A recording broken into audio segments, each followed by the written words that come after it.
falar com você sobre um tema chamado análise de valor agregado. É um medo de muitas pessoas que vão fazer a prova do exame do PMI.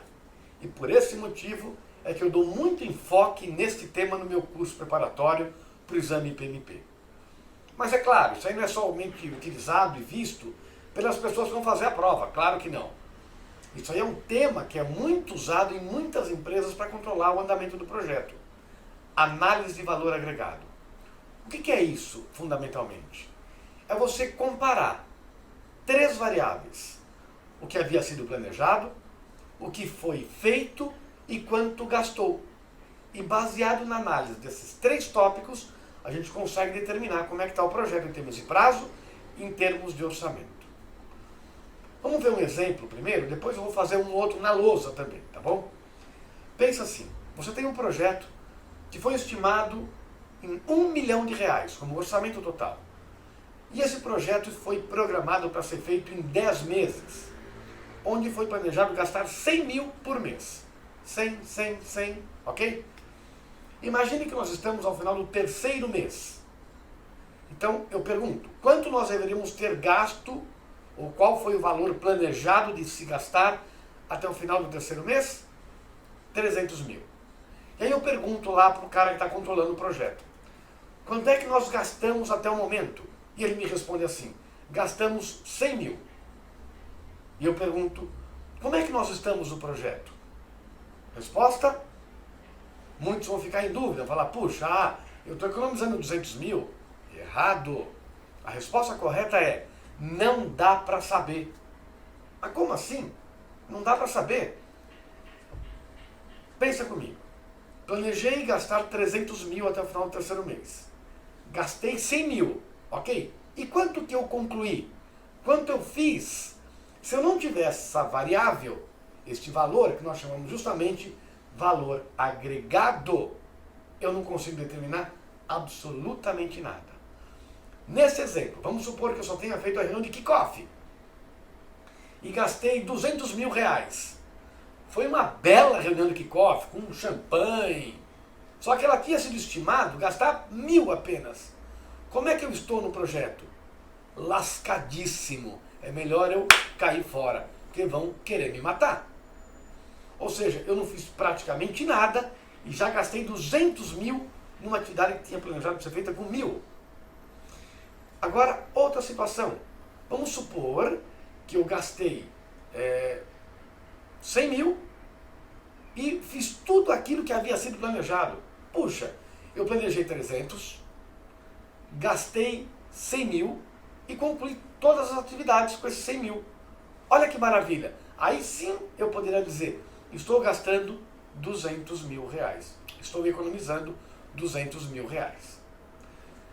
Vamos ver de uma forma um pouco mais didática na lousa agora, com outro exemplo, com outro caso. Tá bom? Então vamos lá. Vamos imaginar que isso daqui é uma parede. Já deixei pronto aqui desenhadinho. É uma parede que tem 10 tijolos. Cada tijolo custa 1.000. Então, se cada tijolo custa 1.000, o orçamento total dos 10 tijolos dá 10 mil. Então, vou colocar aqui. Nós chamamos isso daqui de ONT, que é orçamento no término, que é o orçamento total do projeto. Então, 10 mil, ou seja, custa 1.000 cada tijolo. Então, 1.000 cada tijolo. Vamos colocar também que isso aqui foi estimado a ser feito em 10 dias, ou seja, um dia cada tijolo. Tudo bem? Pensa assim agora, que hoje, data de status é o final do 5º dia. Então nós chamamos isso daqui de status date. Final do 5º dia. E eu pergunto, quantos tijolos deveriam ter sido colocados até o final do 5º dia? 5 tijolos, tá certo? Então, 1, 2, 3, 4, 5. Até aqui deveria estar concluído. Com isso eu já consigo determinar uma variável, um valor, que nós chamamos de valor planejado quanto vale aquilo que deveria ter sido concluído até a data de status? Vale 5 mil. Tudo bem até aqui? Muito bom. Aí eu pergunto para o pedreiro, para o empreiteiro lá, fala, seu Zé, quanto é que o senhor concluiu até o momento? Fala, eu coloquei até agora 4 tijolos. Então, tá assim, ó. 4 tijolos estão concluídos. Ou seja, lá no Microsoft Project dele, tem lá o percentual de conclusão desta maneira, ó. Aqui está com 100%, 100%, 100%, 100% e 0%. Então eu pergunto, qual que é o valor agregado? Ou seja, quanto que ele agregou? Ou em outras palavras, dito de outra maneira, quanto vale aquilo que ele já concluiu? Vale 4 mil. Então, repetindo, olha, os 5 mil é o que nós chamamos de valor planejado. Os 4 mil representa o valor agregado, ou seja, quanto vale aquilo que ele concluiu, aquilo que ele fez efetivamente, tá bom? Isso aqui é fez. Ele colocou 4 tijolos, muito bom. E eu faço mais uma pergunta para o seu Zé. Seu Zé, quanto é que o senhor gastou?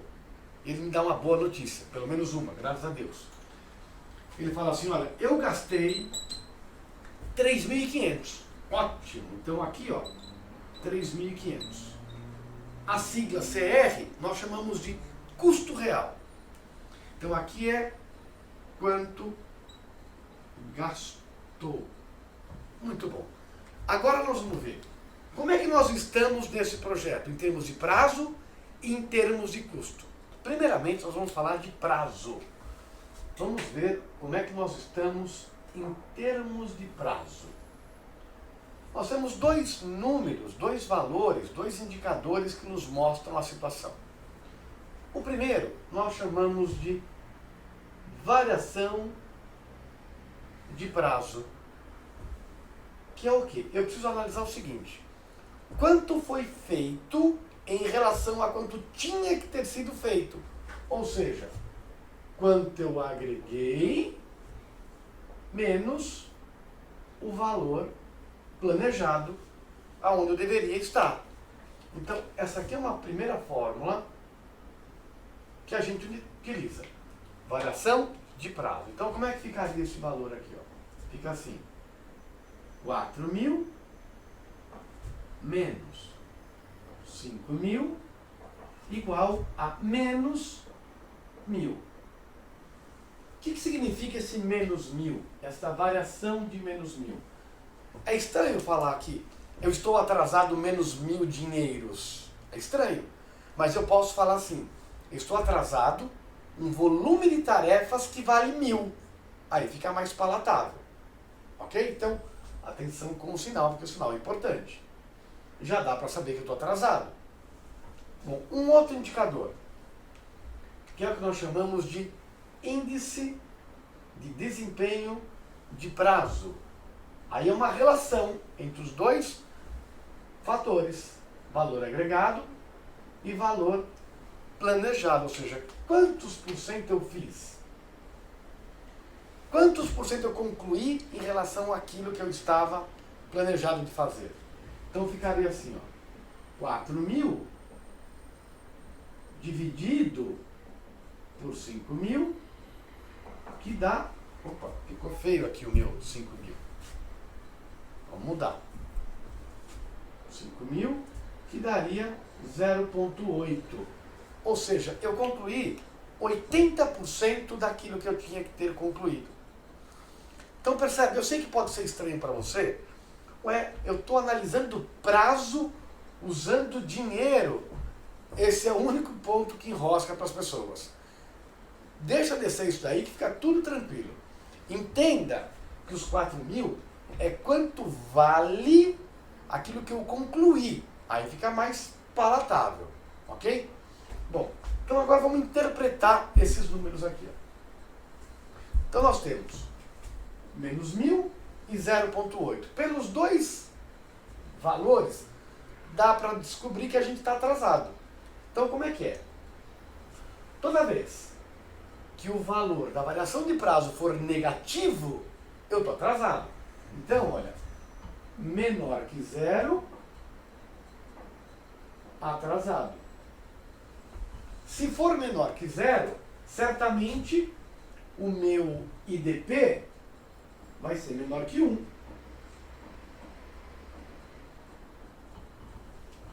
Tá certo? Agora, se for positivo, vamos supor que eu tivesse feito um tijolo a mais do que o planejado, seria 6.000. Aqui seria 1.000 positivo. Portanto, se for positivo, eu estaria adiantado. Da mesma maneira, certamente aqui seria 1, alguma coisa. Portanto, toda vez que o IDP for maior que 1, eu estou adiantado. É sempre assim. Se o número for negativo, IDP é menor que 1. Se a variação for positiva, o índice é maior que 1. Tudo bem? Muito bom. E claro, se a variação for igual a 0, eu estou rigorosamente no prazo. E, portanto, o IDP vai ser igual a 1. Ok essa parte? Muito bom. Agora vamos falar em termos de custos. Como é que eu estou em termos de orçamento? Como é que eu estou em termos de dinheiro no projeto? Orçamento. Assim como tem dois índices para prazo, tem dois índices para custo também. Então, um se chama variação de custo, que eu uso quem? O valor agregado menos o custo real, que representa quanto gastou. Então, olha, ficou assim. 4.000 menos, quando eu tinha gasto, 3.500, que é igual a 400 positivo. 400. Fugi da escola, né? 500. 500 positivo. Significa que eu estou economizando 500, está sobrando dinheiro. Coisa rara, é verdade. É didático, né, pessoal?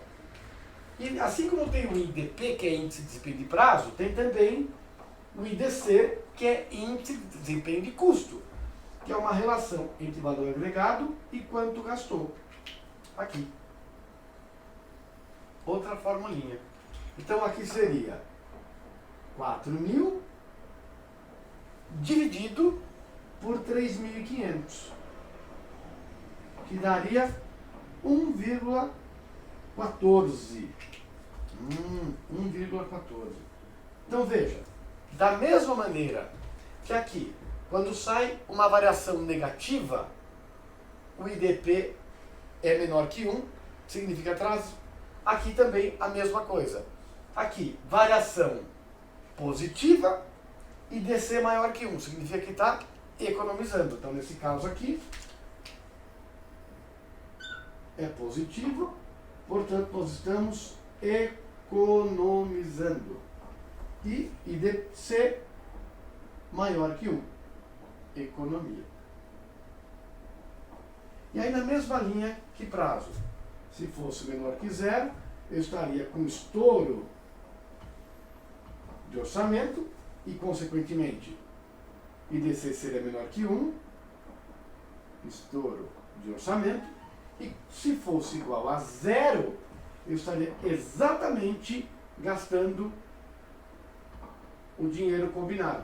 Nós dizemos aqui on budget, até um termo americano, né? Igual a 1 on budget. Tudo bem até aqui? Ótimo. Agora vamos falar então sobre as novas estimativas, que é o que o nosso chefe, nosso cliente quer saber. Afinal, quando vai terminar e qual que é a nova estimativa de dinheiro, orçamentária? Então vamos ver. ENT. Estimativa no término. Pensa assim, olha, pensa assim. O orçamento inicial era 10 mil reais. Lembram? 10 mil reais. Muito bom. Até o momento, nós economizamos 500. Portanto, qual que é a minha nova estimativa financeira para o projeto? Simples, não é? 10 mil menos 500, 9.500. Então vamos colocar aqui. NT igual a 9.500.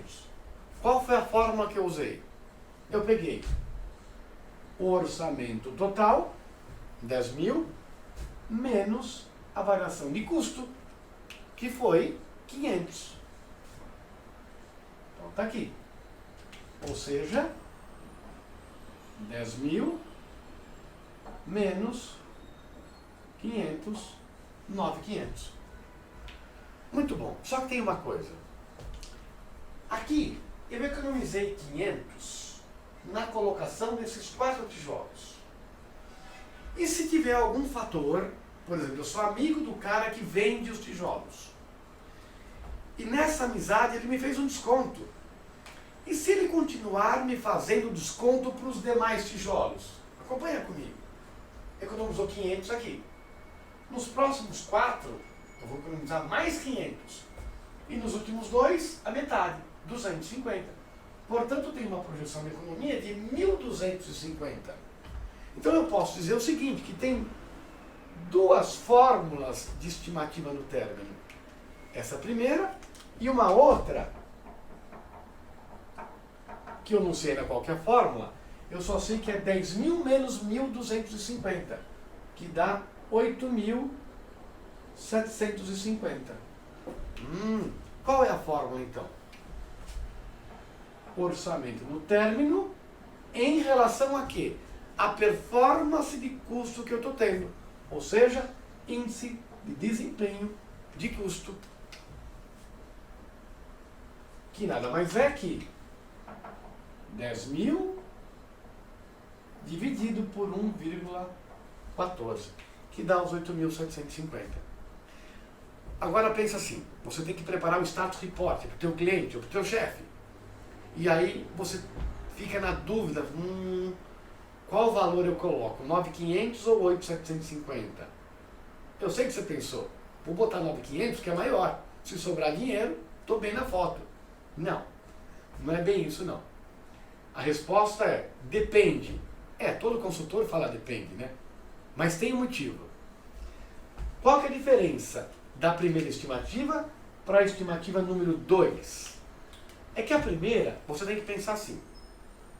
Se a causa que originou essa variação foi uma causa pontual, ou seja, ela só aconteceu nesses 4 primeiros tijolos e não vai voltar a acontecer nos demais, ou seja, foi uma variação pontual, você deverá usar a primeira fórmula. Agora, se a causa da variação, aquilo que originou, for se propagar para os demais tijolos, aí você usa então a segunda. Então aqui é quando a causa for ser propagada para o restante do projeto. Tudo bem? Muito bom. Estimativa no término. E aí eu faço uma outra pergunta. Escuta, muito bom. Quanto eu ainda vou gastar até o final do projeto? É uma outra conclusão que a gente pode tirar. Nós chamamos de EPT, estimativa para terminar. Vamos pensar? Nós temos 2 estimativas no término, a 1 e a 2. Então já posso afirmar que eu vou ter 2 EPTs também. EPT1 e EPT2. Se eu vou ter 2, eu já posso dizer também o quê? E um dos elementos dessa fórmula é justamente a minha nova estimativa. Minha nova estimativa. Então, ok. Como é que eu sei, então, quanto eu ainda vou gastar? Pensa. Eu pego minha nova estimativa e subtraio de quanto? De quanto eu já gastei. Qual que é o valor de quanto eu já gastei? custo real. Olha lá, custo real. Quanto daria no primeiro caso? Seria os 9.500 menos 3.500. Uma opção seria 6.000. E na segunda seria 8.750 menos 3.500. Que dá quanto isso daqui? 5.250.